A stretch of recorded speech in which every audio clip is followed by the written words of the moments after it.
All right. So good morning, everyone. Yes, it is morning where I am and where Jen is. I don't think it is where our guest is, but I could be wrong. Welcome to another episode. I don't even know what episode we're on here, about 3 million. How I Sure. Met Your Mortgage. As always, I'm your host, Adam Smith, with Just the Tips. And with us, pretty much as always, is our marketing director, Jen Wayborg. Good morning, Jen. I do know it is morning where you are. Yes, it is Monday morning. Good morning. Monday morning. Well, I will say that having the podcast, streamed as a video cast on Monday mornings does take some bite out of it being a Monday morning, because this is always a fun thing to do. And I get to see you and we get to see some really cool guests. And on that note, we do have a really cool guest, a repeat guest, a really well liked and respected colleague in Mississippi, of all places, Michelle Dugan. Welcome back to the show, Michelle. Hey y'all, good morning. Oh. It's still morning here for another 29 minutes. All right. She threw that y'all in there, which if I'm getting my hillbilly to English translation correct, that means you addressing Jen and I, y'all. Correct. When we're addressing the entire audience, it's all y'all. Yeah, or just y'all still sometimes. Yeah. Still y'all can work. Okay. Yeah. All right. So we're learning something new every single day. And of course, it's really funny because Michelle and I are close enough as friends and colleagues that we actually had a lengthy conversation last week, just out of coincidence, without even really realizing that you and I would be sitting here doing the podcast today. That's so, right. Good stuff. And we weren't smart enough to come up with any content for the show today. So, which isn't abnormal because we don't usually pre-script anything or even throw out ideas that far in advance on what we're going to talk about. But if I had my druthers, we would probably talk about some things that are relevant to what's going on in your world right now, my world right now. There are a couple of things that our audience should probably know that are symbiotic ties that you and I have, namely that we are both mortgage brokers, that we are broker owners, that we do originate as well. We're not just kind of overseeing what's going on in our brokerages.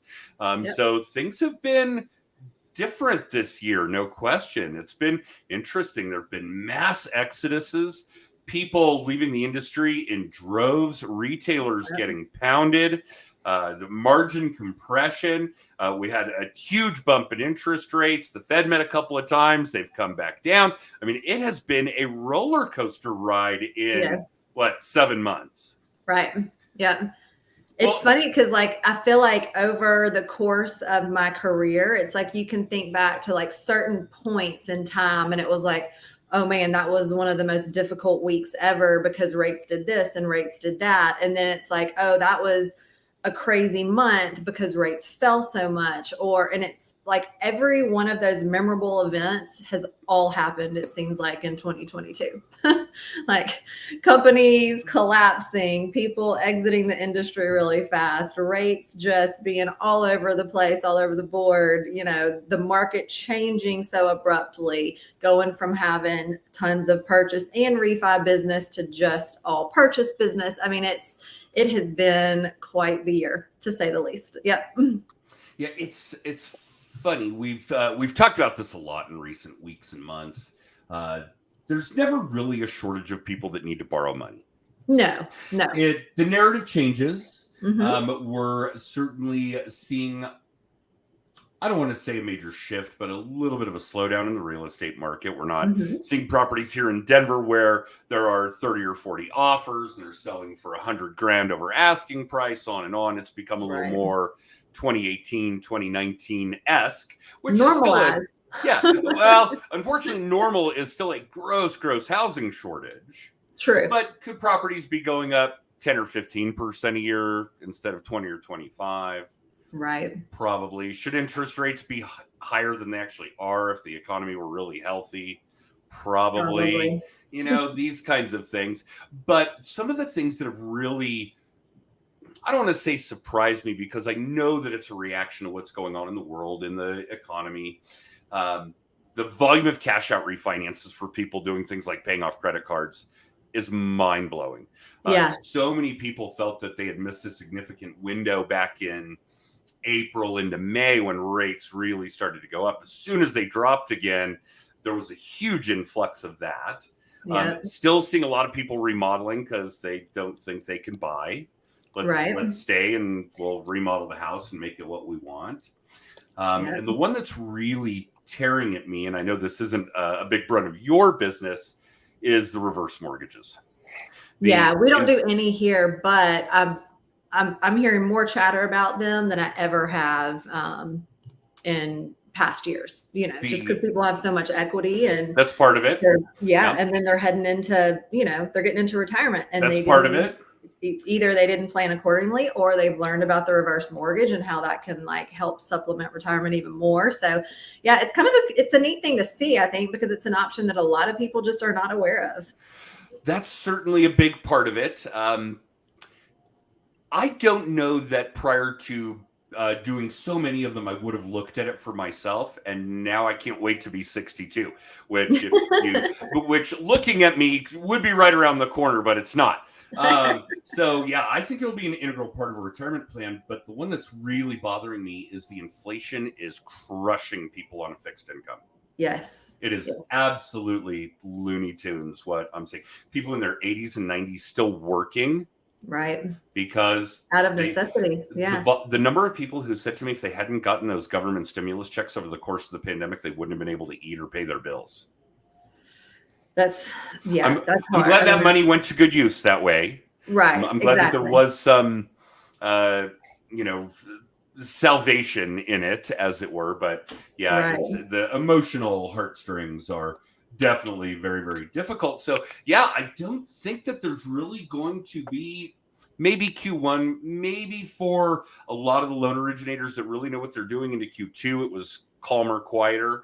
I do blame myself for not, kind of after all these years, right? More than 20 years, not being a little quicker to react, to shift what the economy was going to do, what the market was going to do. So Q1 for us was definitely quiet. No question. I would have preferred to have a quiet quarter versus two. And of course, now we're back in, some kind of crazy mad swing again, which is fine. I don't have a problem with it. The idea here is to help as many people as you can, right? So helping as many people as you can. But what did you witness, experience that was different in the first 2 quarters of this year than any other time in your career? Honestly, after 2000, or like after 2020 and then 2021, working so much all the time, it was almost a welcome change when things slowed down, because I could actually be home for dinner every night, and I could, I felt like, I don't know that there's ever like a true work-life balance in this career that's where you can say, yes, I live a very balanced life, but it was kind of nice to be able to like feel caught up at the end of the day and not go into the weekend feeling like I've got to be able to set some time aside, just to get caught up, because gosh, when we were doing refis and all the purchases last year, there was just you never had a minute to breathe. No. The good thing was that put us in it was like, wow, we're not quite ready for all this volume. And so we had to do some really quick changes and adjustments to get our processes and flows and, into better shape. And we did it quickly. And so now, if and when those days come back, we're more than ready. But because we put them in place, we're staying so much further ahead now than we ever have. So we're getting loans cleared to close faster. We're calling and we're saying, hey, can we move up closing dates, when so many people have been used to having to delay things because everything was so backed up for a while. So that's been a fun change, is just actually like feeling like I can breathe and like, hey, like, you know what? I feel really good about how today went because I got everything done that I needed to get done. Or I'm only like moving over a few things to tomorrow that didn't get done today. So that was actually a really welcome change. Being a mom of 3 and a wife, and then having the business and stuff, it's always nice to not feel quite so overloaded at the end of every single day. So I didn't, not that I want it to stay slow forever or anything like that. And I wouldn't say it's really been slow for us. I mean, our numbers have been essentially the same as they were last year. It's just kind of shifted to where it's pretty much all purchase instead of mixing in some refis. Purchases, of course, come along with a little bit more work than a refi does, just because you've got so many different parties involved. And but we, of course, we love our purchase business. That's what not only drives our business right now, but in future years to come as well. And so it's been like, a lot of people have kind of complained. We've seen a lot of people exit the industry, but it's actually been a really great year for us. And I haven't, I don't really have anything to complain about here on this end. So, well, I certainly like the room to breathe.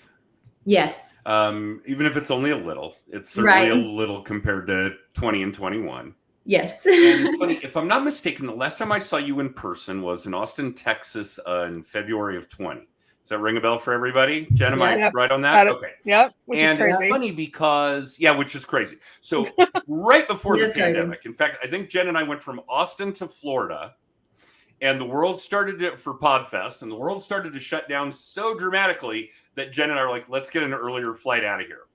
Let's get home before we can't get home, right? Right. Kind of thing. And one of the things that we had focused a lot on in February of 20 in Austin was building up good systems, automation, those kinds of things. We're going to automate as much as we can. We're going to systemize as much as we can because we've got the time to do it. Right. And that time to do it lasted for about 2 hours, I think. And then all shit went haywire because of the pandemic. Mortgage rates plummeted shortly after.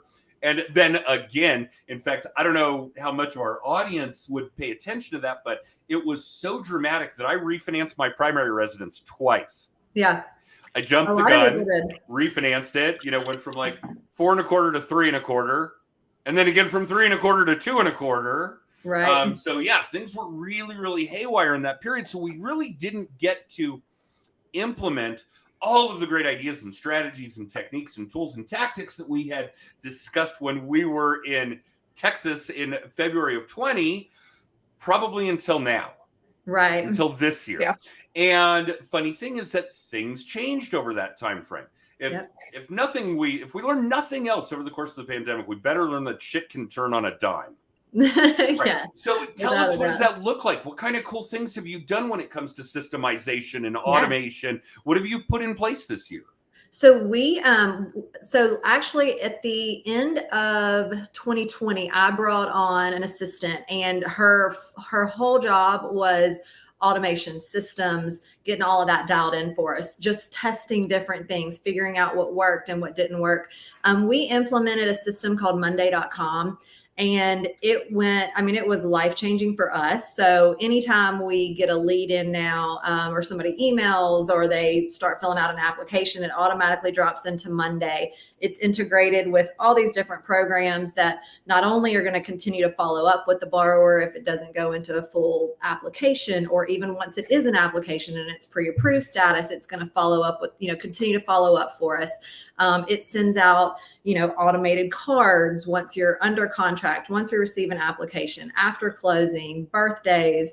It keeps up with all of our realtors and communicating with them. And so it was really life-changing to be able to have all of that in one system. And then also just to be able to look all at one page, and I can look at every loan that's in process, and I can scroll down and say, is this loan locked? When does it expire? And I can see all of it all in one glance, where previously I had it on an Excel spreadsheet. And so basically Monday is like a really fancy Excel spreadsheet. But one of our good friends, Sam Parker, is actually who kept pushing me to automate things. And I was like, Sam, I just don't know how much I can automate. I'm used to being so hands-on. I don't want to lose that connection with my borrowers and, referral partners and stuff. And he was like, Michelle, for every 5 minutes that you save, like if you're typing the same email over and over and over every week, he's like, let's say you type it 10 times a week and it takes you 5 minutes every single time that you send one out.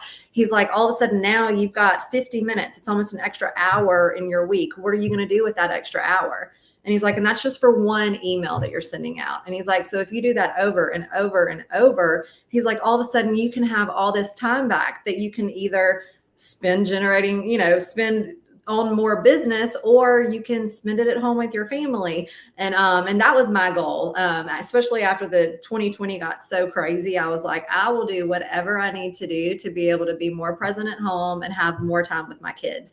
And so automation became very, very important to me. And the thing I love about Monday is that we can constantly go in. It's really an organic program. We can just make any kind of changes on the fly. If there's, a new report that I want it to be able to generate, Paige can jump in there and just do, and all of a sudden it just works. And so she's really put this whole vision that I don't even know that I had a vision of it being able to do all that it does now. In the beginning, it was just, let's try something better than what we're doing right now.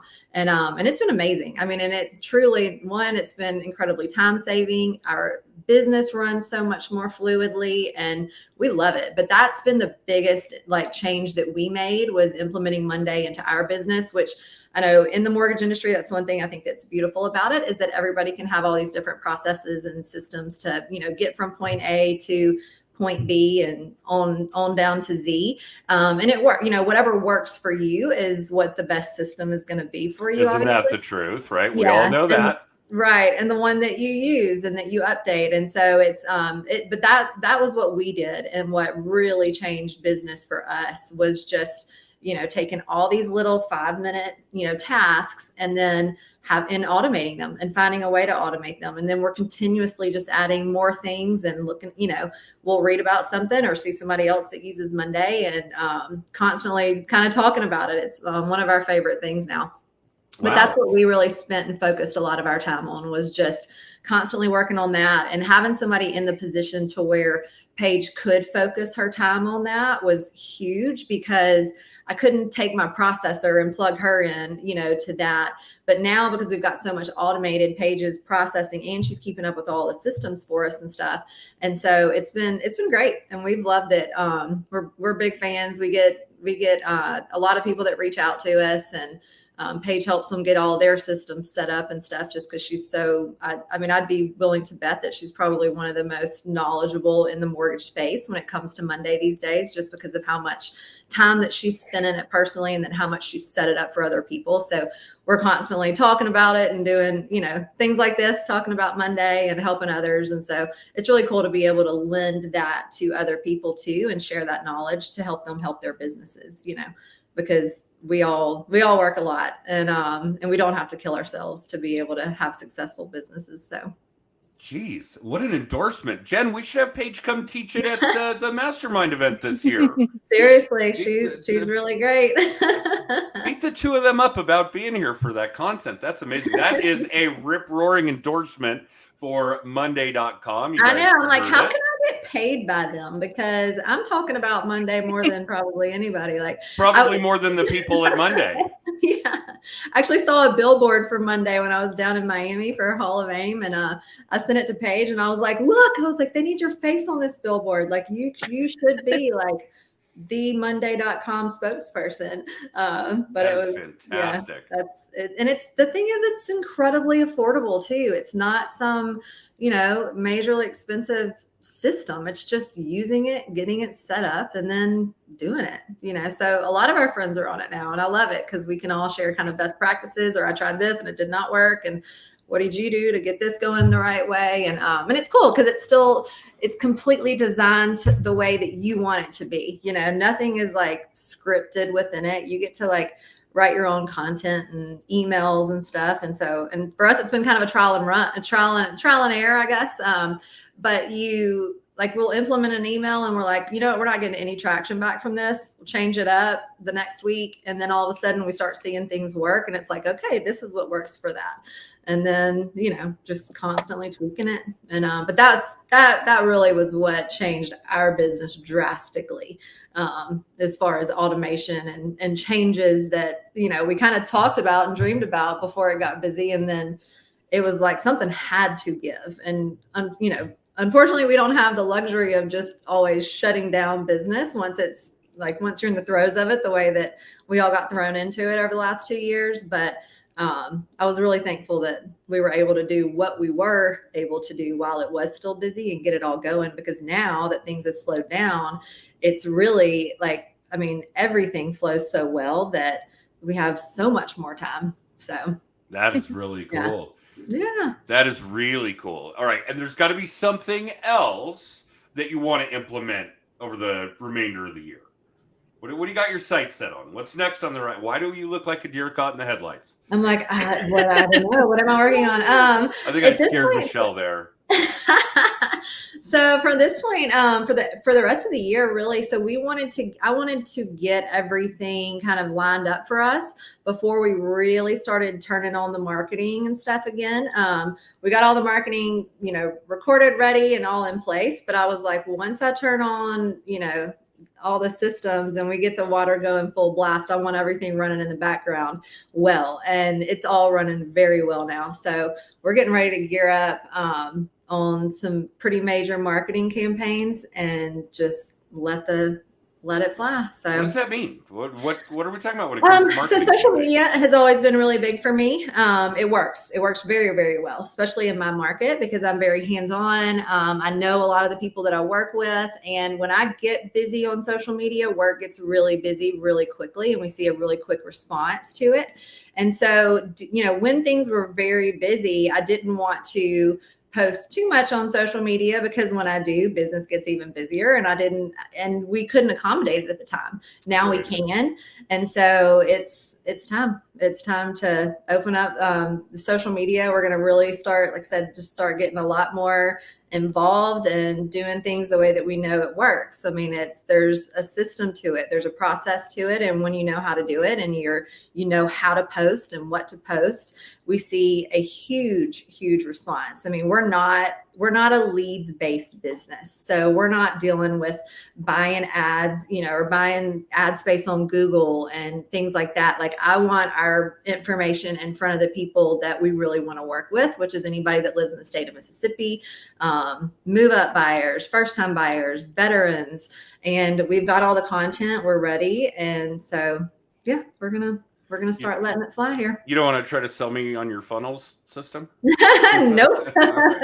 Fair enough. That's not what we do. We've got them in place. Not what we do. But that's not our business, and that's fine. That is some people's, but that's not how we do business, and I wouldn't want to change it. So, I think the vast majority of what you're going to see in the exodus in the mortgage and real estate industries in the remainder of this year, next year, is going to be people that were conducting business like that. Sure. Throwing out all kinds of stupid dollars on TV ads and radio and funnels and all kinds of other stupid shit that isn't. It's not authentic. It's not transparent. Mm-hmm. It's not helpful.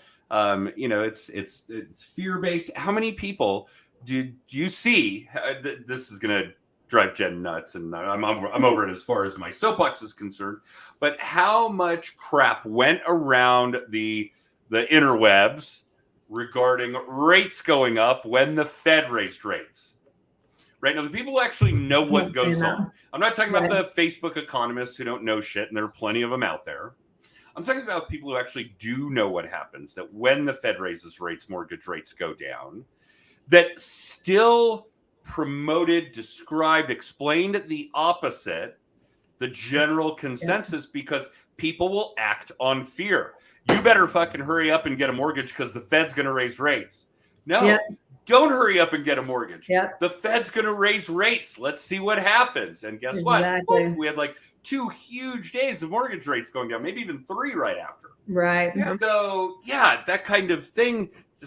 Okay, so I did get on my soapbox anyway. So here I'm going to step back down off of that. Sorry to everyone in my audience. Well, and then buying all the trigger leads right now are what is. You see this comment? Oh my goodness, it's crazy. Chris. Hey, for those of you that don't know, Michelle used to be a model. Oh my goodness, stop. That was a long time ago. But the trigger leads are what's crazy. Now of course, this is where I feel like one benefit of being in Mississippi is that everybody thinks that we're all poor and broke down here. So it's not as bad as you see in some markets, but I'm hearing like in some markets where people are getting 50 calls from trigger leads. And, I'm really hoping that with us having, the new backpack, the broker action committee up in Washington, D.C., that we can possibly see some sort of, I don't know that we can ever stop trigger leads, but just make some noise about it, about how annoying it is for consumers, and then educating them on how to not have to go down that path with like the opt-out pre-screen that you can opt into. And but that's what I'm hearing from a lot of people in really big markets, in LA, California, all up in the Bay Area. I'm sure Colorado, Michigan, I know is huge, Atlanta, Miami. But that's terribly annoying. Doesn't it? Yeah, it does. But we're gonna see it, because there's a lot of people out there that's what they've built their business on, is just leads and funnels, and they got, they either have to go do something completely different, or they've got to try to, grab that low hanging fruit, I suppose. And it's it's not fun. And I don't have a whole lot of respect for the people that's what their business is solely built around. But, maybe they don't respect mine, because I like to be boots on the ground and local lender. It's Looney Tunes. I've got a client here in the Denver area. I think they're closing on their loan today, so let's call it 30 days ago. Ran through the normal application process, and I think he said between texts and phone calls, he had 36 people reaching out to him on that trigger lead. For those of you in our audience, primarily the real estate agents that don't know what this is, if somebody pulls your credit, a mortgage inquiry for your credit, then there are mortgage companies out there, origination, consumer-based or direct-to-consumer type of based companies, whether they're wholesale or retail isn't really relevant. They will actually buy the data from the bureaus about who is having their credit pulled on a mortgage inquiry, and then try to poach that business from whoever did pull their credit. Michelle, myself, hundreds of thousands of other mortgage originators, most of them probably not behaving in a manner like that. But yeah, it's essentially a poaching type of technique. And that has become rampant because they didn't need to do as much of that the last couple of years, and now if they don't want to join the list of all these companies that are going out of business or laying off people in droves, then their options are to ramp up their shitty tactics and techniques, or to actually change the way they do business, which is hard for a lot of these companies. It's very, very hard. So that's certainly a very, very big deal. And I just can't get past the fact that the majority of the industry is either ignorant about what is actually going on in the industry, or knows and spins the story 180 degrees in order to get people to act on fear. Right. So very, very frustrating for me. Yeah, same. And I think it's hard too when you've built a really good business and you have a strong reputation and you've always taken very good care of your clients. And then all of a sudden you've got some people that are, you keep your clients updated and educated on why the Fed raising rates does not make, raise mortgage rates. But then you're still going to have the people that have known and trusted you for years that are like, hey, I just heard that this happened. And it's like, no, calm down. Or you've got the people that you've got years of established business with, and then there's somebody trying to poach them through the back door, and undercut you and undersell you and all of this stuff. And it's like, we've spent years building up this business. And thankfully, like I said, it's not really something that I have to deal with in my market a lot, because I would be half tempted to call those people myself. And it might not be very nice conversations. And I'm glad I don't have to do that. So I still get the occasional piece of mailed propaganda from the last time I recorded a deed on my primary residence, last time I refinanced it. And one of them, I don't know, I had a minute in my day. I was curious about it. So I called, and the guy on the other end and I looked up his license. He'd had it for about 6 minutes. And I said, hey, I got this flyer, and I'll be really transparent with you. Here's where I'm at. I'm on a 30-year at 50 LTV at 2.25. What could you really do for me? And he says, well, I can't answer that without pulling your credit. I was like, well, I think you probably could. What do you think you could do for me? I don't know. I have to see your credit. I'm like, look, man, let's look past that. I'm trying to help you here. Right. What could you do for me? And probably the proper response at that point is nothing. I mean, if you wanted to take some cash out, if you had other Exactly. debts, if you want to do home improvements, if you had another property you wanted to pay off because the mortgage would be cheaper on your primary than on an investment or on a second home, we could look at those kinds of things. But really, when I come across a client who's got a 2.25 on a 30-year fixed with a 50 LTV, I'm going to tell them to just sit. Don't Do not touch anything. that. Yeah. So I reached out to the company and I said, hey, look, here's the interaction I just had with your brand new LO. And if you really want to be successful, if you really want to pull this through, train these people up. Tell them to have these transparent and authentic conversations with people. Be honest. Teach them about what's going on. Teach them why the Fed raises the FFR. Right. Teach them about why that doesn't impact mortgage rates, or when it does, it's in a positive manner.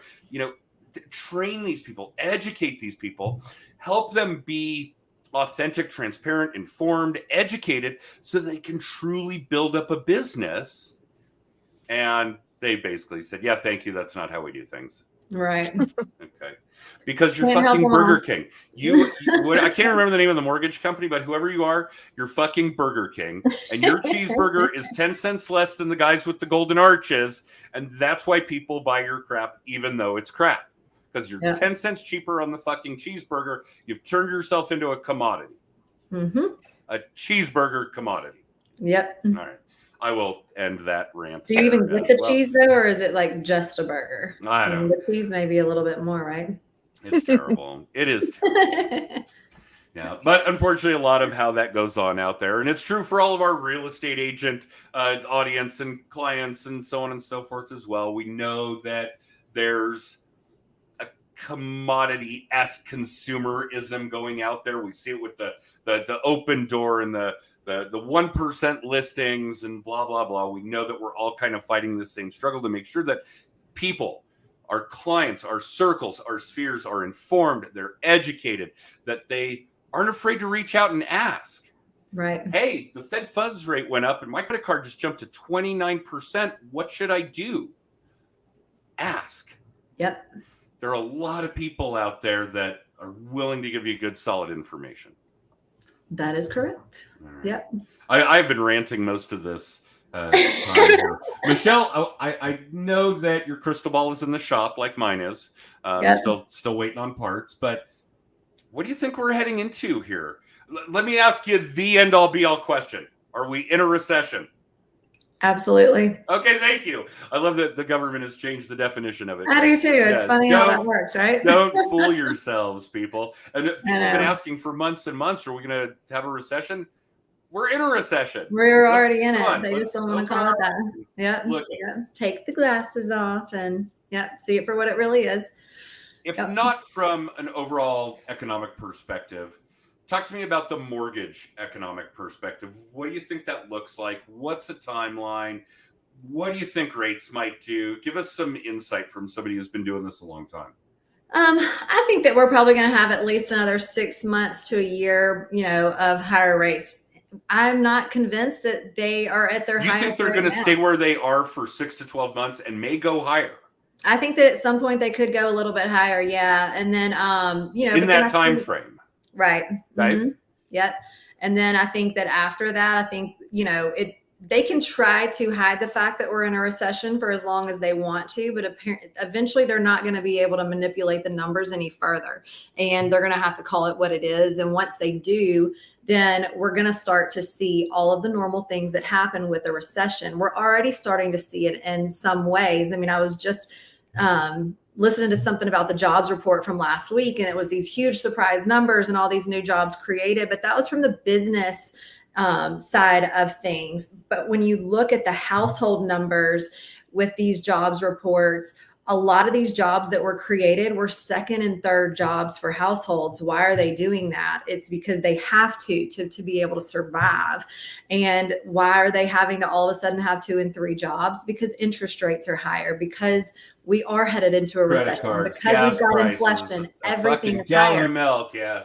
Correct. And so they can manipulate things and try to, tell us what they want us to hear for so long, but eventually the numbers are not going to be able to, be fudged anymore.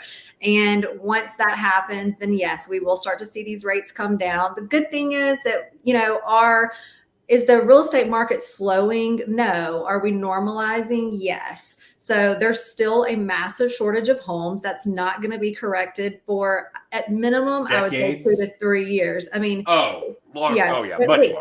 Yeah, it's gonna, I mean, and that's at minimum. And we can only build so much so fast, and we can't even get all the products to build. And so houses are going to stay in high demand. There is not going to be some big reduction in prices, and we're never going to see an '08 or an '09 the way that we dealt with it, things back then. And so there's a lot of fear that's out there, but for people that are getting a mortgage and that want to buy right now, yes, your rate may be higher. The good thing is you're not married to that rate forever. You can refinance it when it comes down, just like credit cards go up, credit cards come down, housing, mortgage rates go up, mortgage rates come down. So if you love the house, get the house. Don't worry about the rate as long as you can afford it right now, because it will, at some point, you're going to refinance down out of it. And whether it's going to be removing mortgage insurance or because the rates are lower, you're going to be in a better position at some point, even if you're not in the most ideal financial position for that particular home today.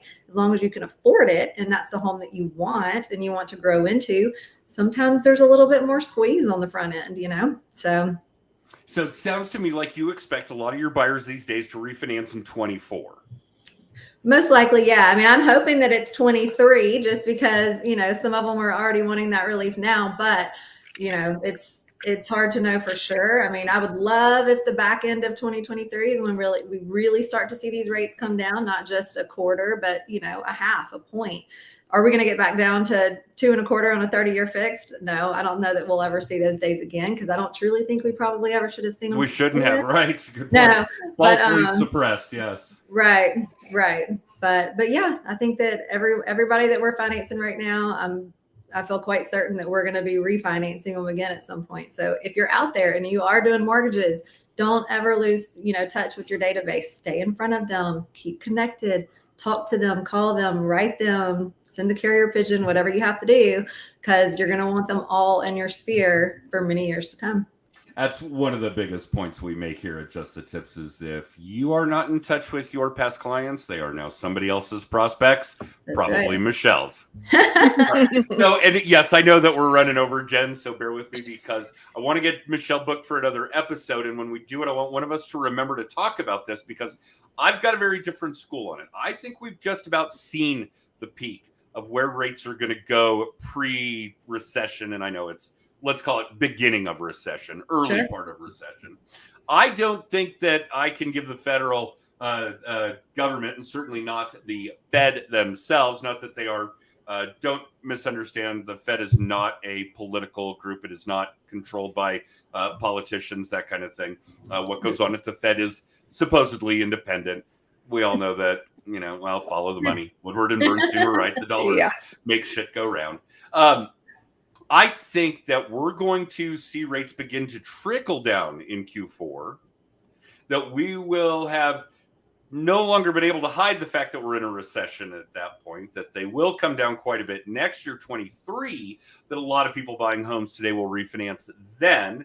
Those that are on the fence, missed the boat, you know who you are, you've done it before, will, or maybe you'll be an idiot like me and jump the gun and have to refinance twice, will probably refinance then in 24. But the bottom line with these economic indicators and all of these different pieces that make the global economy, the pendulum swings, and we don't know how to keep it in the middle with tiny little changes. It swings way the fuck back and forth, and you just kind of got to catch what's good for you at one of those swings. You want to refinance your mortgage? Catch it where it swings way in the opposite direction. You want to pay off all those credit cards when the interest rate is low? Catch it up in the opposite direction. Those kinds of things. But make no mistake, all of you, recessions make fortunes. Yep. Historically in this country, you look at the Rockefellers, the Carnegies, all of this for 200 years.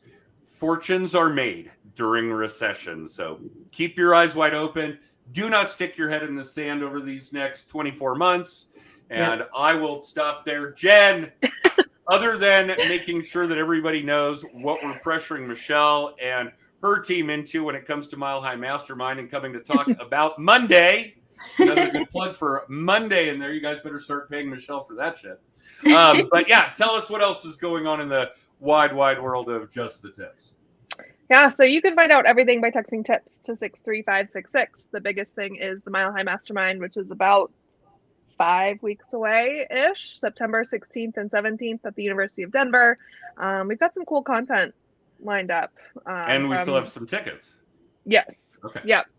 Tickets are on sale. We're going to do some more panels this year, get some different perspectives and stuff. Ben Lavender has committed to come talking about short form video. Yeah. So, I mean, if anything, come listen to the British mortgage guy. Like, Your sold, favorite right? British mortgage Yes. broker.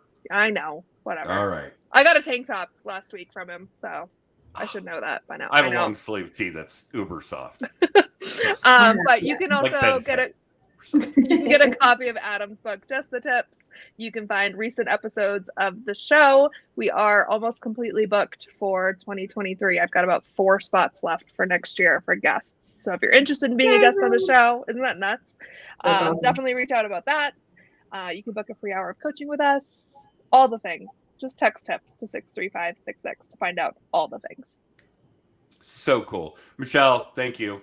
I know carving out this kind of time on a Monday morning is no small feat. Dugan, we love you. It's always time well spent. Love seeing y'all and getting to chat. And Yeah, and we'll get to again. I know one of the things you and I did talk about last week was another event that the three of us and some other people are planning a private event. So yeah, we'll get some more time doing, Zoom type of shit like this to hash out details, I'm sure. So thank you, Jen. Get Michelle booked on another episode. Of course. And yeah, I guess that's really about it for the rest of you. right. Thanks for tuning in. If you do want to catch us live, that is on Monday mornings at 10:30 Mountain Time.